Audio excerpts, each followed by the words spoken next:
Hi friends, మీ అందరికీ నమస్కారం. మీ అందరికీ గుడ్ ఈవినింగ్. ఎలా ఉన్నారు?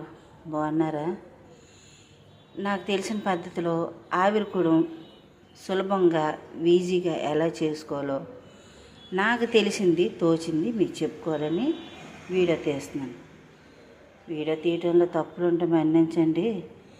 పెద్దలైనా చిన్నలైనా నాకు వీడియో తీయడం రాదు, నాకు ఎలా తీయాలో కూడా తెలీదు, సాయం చేసేవాళ్ళు లేరు.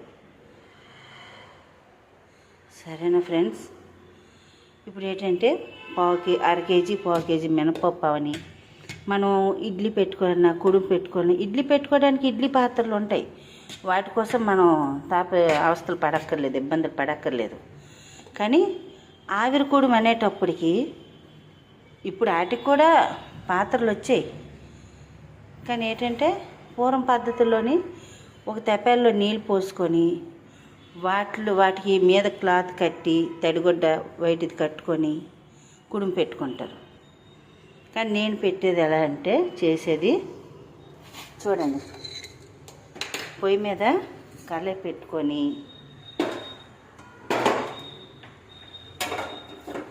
స్టవ్ ఆన్ చేసుకుంటాము. ఆన్ చేసుకొని కళాయి మూకిట్లో వాటర్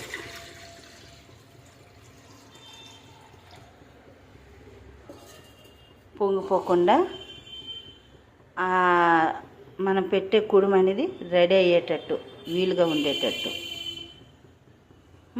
చేసుకోవడానికి ఆ నీరు కాసేపు మరగనిచ్చుకుందాం. ఈలోపు ఒక ప్లేటు ఫ్రెండ్స్, మీకు ఇందలా ఈ కుడుము ఎలా తయారవుతుంది అని చెప్పాను కదా. చూడండి, ఇది మూత పెట్టామా, చెయ్యి నీరు తడి చేసుకొని ఇంకో ఇలా అంటే చాలు. నీటిలో చెయ్యి ఇలా ముంచుకొని ఇలా ప్రెసింగ్ చేస్తే రెడీ అయిపోయింది. చూసారా, చేతులకి ఏమీ అంటలేదు. ఈ వేడిలో పెట్టినా ఏమీ అంటలేదు, అంటే మనకి టోటల్గా అది రెడీ అయిపోయినట్టే. క్లాత్ కట్టుకోవాలి, ఆవిరి పెట్టించాలి, అవి మళ్ళీ ఉతుక్కోండి. కొందరికి పెద్ద పనిలా అనిపిస్తుంది. పాతకాలం మాట్లాడి పెద్దోళ్ళకి అనిపించదు, కానీ ఈ కాలం కుర్రోళ్ళకి పిల్లలకి ఇబ్బందిగా ఉంటుంది.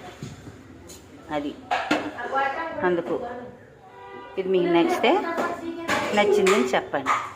సరేనా? బాయ్.